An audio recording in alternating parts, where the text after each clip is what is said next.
Sebelum kita membaca firman Tuhan, mari kita berdoa terlebih dahulu. Besar kasih setiamu telah memelihara kami sepanjang malam dalam tidur kami Tuhan. Kami bisa tidur dengan nyenyak dan aman, bangun pagi sehat, masih bernapas. Terutama jika kami masih bisa membuka Alkitab ini Tuhan. Karena kami tahu firman-Mu adalah roti yang hidup, yang memberi kami kehidupan, yang memberi kami kekuatan, yang memberikan kami akal budi dan hidup yang kekal. Kami sambut firman-Mu dengan pertolongan Roh Kudus dalam nama Tuhan Yesus. Haleluya. Amin. Shalom saudaraku, selamat pagi. Jumpa lagi dengan saya Pendeta Deborah Dumasisyani Partambunan dari CBM 7 TV dalam acara BLC, pembacaan Alkitab secara teratur dari kitab Kejadian sampai Wahyu dengan tuntas. Hari ini saudaraku, kita masuk dalam pembacaan pasal 32. Kejadian pasal 32 ayat 1 sampai 32. Judulnya, Yakub takut bertemu dengan Esau. Ayat 1. Yakub melanjutkan perjalanannya, lalu bertemulah malaikat-malaikat Tuhan dengan dia. 2. Ketika Yakub melihat mereka, berkatalah ia, ini bala tentara Tuhan. Sebab itu dinamainya tempat itu Mahanaim. 3. Sesudah itu Yakub menyuruh utusannya berjalan lebih dahulu mendapatkan Esau kakaknya ke tanah Seir, daerah Edom. 4. Ia memerintahkan kepada mereka, beginilah kamu katakan kepada tuanku, kepada Esau, beginilah kata hambamu Yakub, aku telah tinggal pada Laban sebagai orang asing dan diam di situ selama ini. 5. Aku telah mempunyai lembu sapi, keledai dan kambing domba, budak laki-laki dan perempuan, dan aku menyuruh memberitahukan hal ini kepada tuanku supaya aku mendapat kasih-Mu. 6. Kemudian pulanglah para utusan itu kepada Yakub dan berkata, kami telah sampai kepada kakakmu, kepada Esau, dan ia pun sedang di jalan menemui engkau, diiringi oleh 400 orang. 7. Lalu sangat takutlah Yakub dan merasa sangat sesak hati. Maka dibaginyalah orang-orangnya yang bersama-sama dengan dia, kambing dombanya, lembu sapi dan untanya menjadi 2 pasukan. 8. Sebab pikirnya, jika Esau datang menyerang pasukan yang satu sehingga terpukul kalah, maka pasukan yang tinggal akan terluput. 9. Kemudian berkatalah Yakub, ya Tuhan nenekku Abraham dan Tuhan ayahku Ishak, ya Tuhan yang telah berfirman kepadaku, pulanglah ke negerimu serta kepada sanak saudaramu, dan aku akan berbuat baik kepadamu.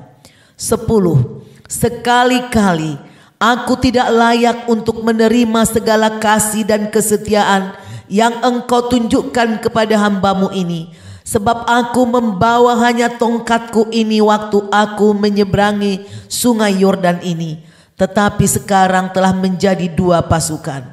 11. Lepaskanlah kiranya aku dari tangan kakakku, dari tangan Esau, sebab aku takut kepadanya. Jangan-jangan ia datang membunuh aku, juga ibu-ibu dengan anak-anaknya. 12. Bukankah engkau telah berfirman, tentu aku akan berbuat baik kepadamu dan menjadikan keturunanmu sebagai pasir di laut, yang karena banyaknya tidak dapat dihitung. 13. Lalu bermalamlah ia di sana pada malam itu. Kemudian diambilnyalah dari apa yang ada padanya suatu persembahan untuk Esau kakaknya. 14. Yaitu 200 kambing betina dan 20 kambing jantan, 200 domba betina dan 20 domba jantan. 15. 30 unta yang sedang menyusui beserta anak-anaknya, 40 lembu betina dan 10 lembu jantan, 20 keledai betina dan 10 keledai jantan. 16. Diserahkannyalah semuanya itu kepada budak-budaknya untuk dijaga, tiap-tiap kumpulan tersendiri, dan ia berkata kepada mereka, berjalanlah kamu lebih dahulu dan jagalah supaya ada jarak antara kumpulan yang satu dengan kumpulan yang lain. 17. Diperintahkannyalah kepada yang paling di muka, apabila Esau kakakku bertemu dengan engkau dan bertanya kepadamu, siapakah tuanmu dan kemanakah engkau pergi, dan milik siapakah ternak yang di depanmu itu? 18. Jawablah, milik hambamu Yakub. Inilah persembahan yang dikirim kepada tuanku Esau, dan Yakub sendiri pun ada di belakang kami. 19.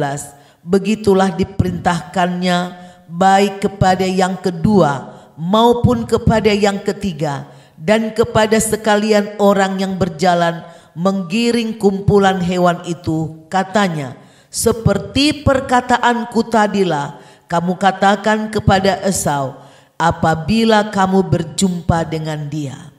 20. Dan kamu harus mengatakan juga, hambamu Yakub sendiri ada di belakang kami. Sebab pikir Yakub, baiklah aku mendamaikan hatinya dengan persembahan yang diantarkan lebih dahulu, kemudian barulah aku melihat mukanya, mungkin ia akan menerima aku dengan baik. 21. Jadi persembahan itu diantarkan lebih dahulu, tetapi ia sendiri bermalam pada malam itu di tempat perkemahannya.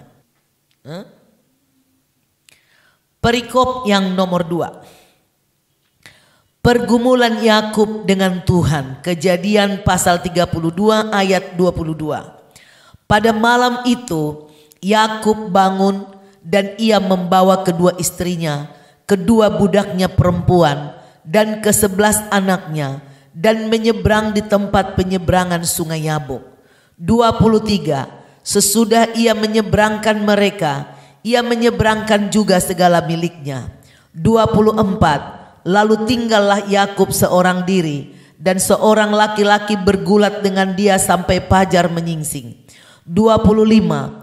Ketika orang itu melihat bahwa ia tidak dapat mengalahkannya, ia memukul sendi pangkal paha Yakub sehingga sendi pangkal paha itu terpelecok ketika ia bergulat dengan orang itu. 26. Lalu kata orang itu, biarkanlah aku pergi karena fajar telah menyingsing. Sahut Yakub, aku tidak akan membiarkan engkau pergi jika engkau tidak memberkati aku. 27. Bertanyalah orang itu kepadanya, siapakah namamu? Sahutnya, Yakub. 28. Lalu kata orang itu, namamu tidak akan disebut lagi Yakub, tetapi Israel, sebab engkau telah bergumul melawan Tuhan dan manusia dan engkau menang. 29.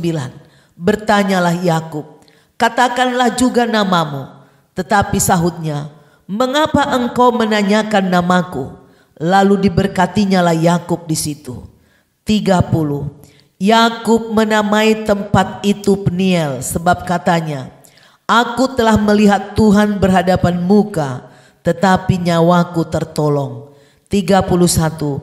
Lalu tampaklah kepadanya matahari terbit ketika ia telah melewati Peniel, dan Yakub pincang karena pangkal pahanya. 32. Itulah sebabnya sampai sekarang orang Israel tidak memakan daging yang menutupi sendi pangkal paha, karena dia telah memukul sendi pangkal paha Yakub pada otot pangkal pahanya. Demikianlah saudaraku Kejadian pasal 32, sebanyak 32 ayat sudah dibacakan.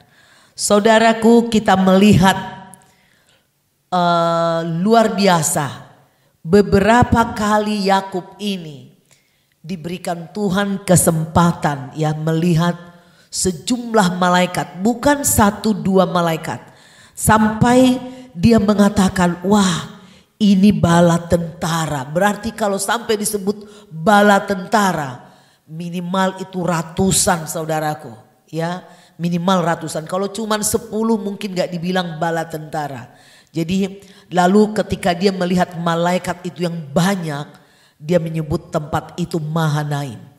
Saudaraku, dalam perjalanan Yakub untuk berjumpa dengan Esau abangnya, dia mengalami ketakutan. Dia sedang menduga-duga, dikejar kesalahan yang lalu. Bagaimana dia telah menipu papahnya, menipu abangnya dalam 2 hal. Tentang hak kesulungan dan juga tentang berkat. Maka di dalam perjalanan itu dia menguatkan hatinya sambil bergumul, sambil berdoa dan juga mengatur siasat. Kemudian saudaraku, dia membuat suatu siasat, menyuruh suatu utusan, beberapa utusan berjalan lebih dahulu mendapatkan Esau. Ini adalah suatu siasat yang baik, hikmat yang daripada Tuhan. Jika kita memiliki suatu persoalan dengan orang, mungkin persoalan kita terlalu menyakitkan, kita takut, bukan berarti kita tidak menyelesaikan masalah kita.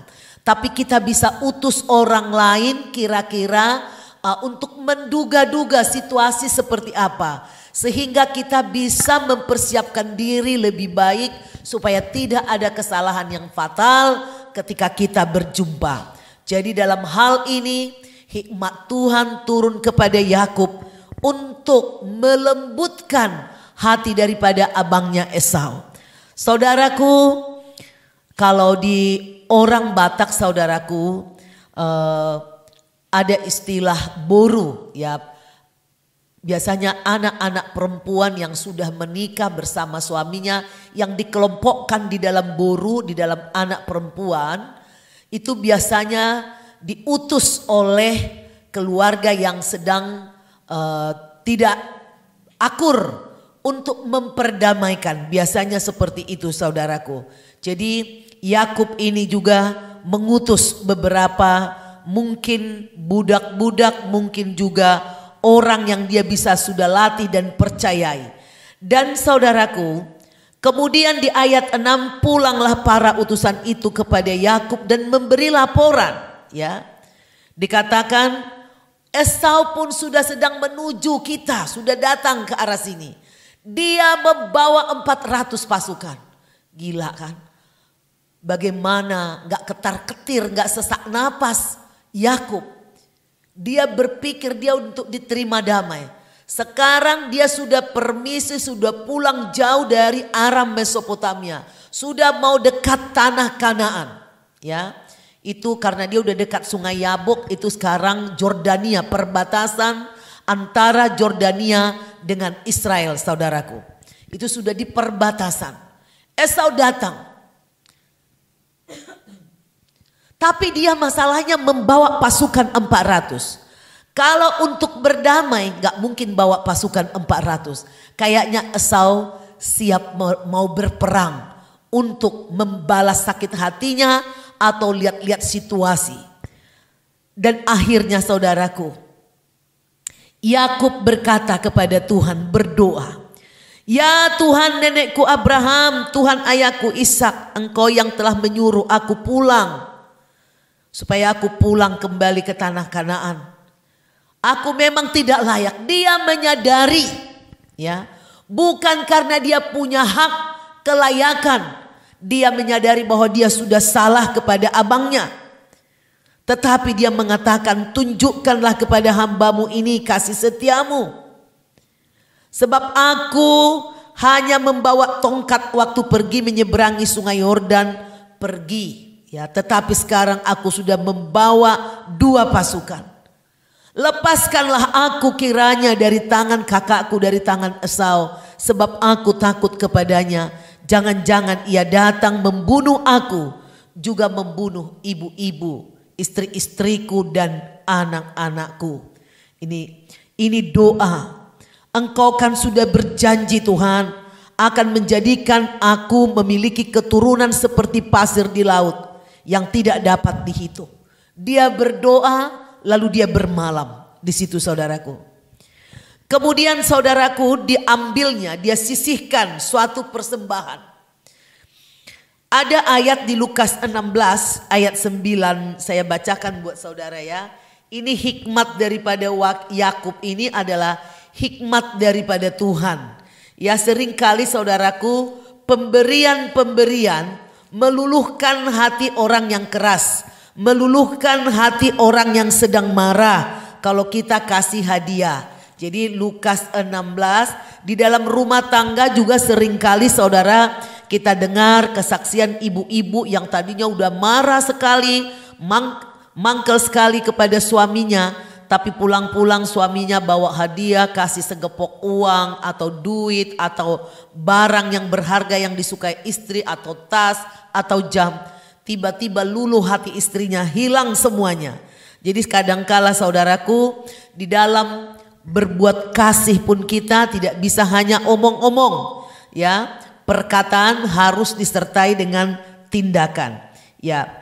Lukas 16 ayat 9. Dan aku berkata kepadamu, ikatlah persahabatan dengan mempergunakan mamun yang tidak jujur, supaya jika mamun ini tidak dapat menolong lagi, kamu diterima di dalam kemah abadi. Nah, maksudnya mamun yaitu harta bisa mengikat persahabatan saudaraku. Harta. Jadi kalau kita mau mengikat persahabatan dengan orang bukan berarti kita mengandalkan harta itu. Tetapi khususnya juga kepada musuh, kepada orang fasik, itu menunjukkan suatu sikap bahwa kita ini mau berdamai, kita mau berbaik, kita mau memberkati. Ini saudaraku. Lalu dia menyusun begitu banyak ratusan kambing domba, jantan, betina, unta dan lain-lain, keledai saudaraku. Ini luar biasa kayanya. Rupanya ceritanya nih Yakub ini setelah dia kaya raya, dia pulang kampung. Nah, dia ingin menunjukkan kepada abangnya bahwa dia sudah berhasil. Saya tidak akan merebut lahanmu lah. Kira-kira seperti itu saudaraku. Dan akhirnya jadi dikatakan di dalam Yakub mengatakan di Kejadian 32 ayat 20. Dan kamu harus mengatakan juga, kata Yakub kepada hambanya, hambamu Yakub sendiri ada di belakang kami. Sebab pikir Yakub, baiklah aku mendamaikan hatinya dengan persembahan yang diantarkan lebih dahulu, kemudian barulah aku melihat mukanya, mungkin ia akan menerima aku dengan baik.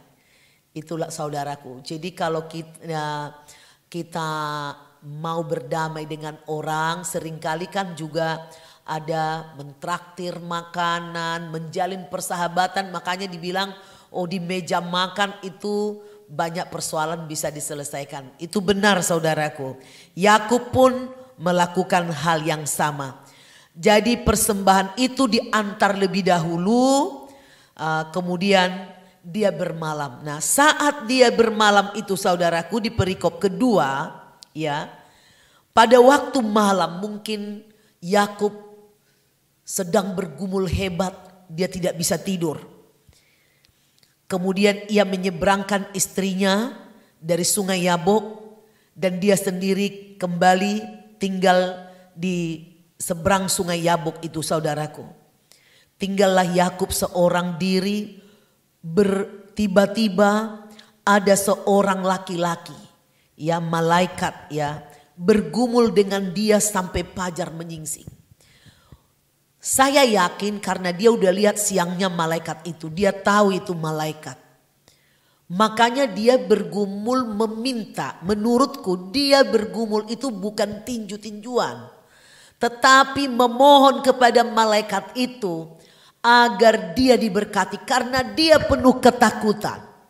Malaikat ini sengaja mungkin memperlambat, panjang waktu itu supaya semua keinginan daging, kebiasaan Yakub yang mengandalkan logikanya untuk mengejar berkat, mencari keuntungan, agar itu terlepas sehingga diperlambat. Dalam kehidupan kita juga saudara, kalau kita terlalu banyak mengandalkan pikiran, biasanya apa yang kita cari malah jadi lama. Jadi jangan andalkan pikiranmu, bukan berarti nggak berpikir. Pikiranmu harus kau serahkan kepada Tuhan. Jangan ada keserakahan. Tundukkan kepada Tuhan semua keinginan hatimu. Jangan dengan kekuatanmu ingin meraih keuntungan. Ini bahaya saudaraku. Nah, pada malam itu dikatakan Yakub bergumul ya. Lalu saudaraku, ketika orang itu melihat, maksudnya malaikat itu, ia tidak dapat mengalahkannya. Ia memukul sendi. Maksudnya di sini bukan gak bisa mengalahkan saudaraku. Tetapi maksudnya si Yakub ini gak mau ngelepas, mungkin saking dia ketakutan. Pokoknya berkati aku mau ketemu Esau. Berkati aku, berkati aku. Dia lihat bahwa si Yakub ini tidak mau menyerah. Lalu malaikat itu memukul sendi pangkal paha Yakub sehingga terpelecok sampai dia pincang ketika ia bergulat. Lalu kata orang itu, biarkan aku pergi karena fajar telah menyingsing. Tapi Yakub bilang, aku tidak dapat membiarkan engkau pergi jika engkau tidak memberkati aku. Bertanyalah orang itu kepadanya, siapa namamu? Sahutnya, Yakub. Lalu malaikat mengatakan, ini jawabannya saudaraku. Saya jadi teringat waktu itu saudara, ketika saya bergumul untuk meminta suatu gedung gereja. Saya angkat tangan saya, Tuhan akan kau serahkankah gedung gereja ini kepadaku?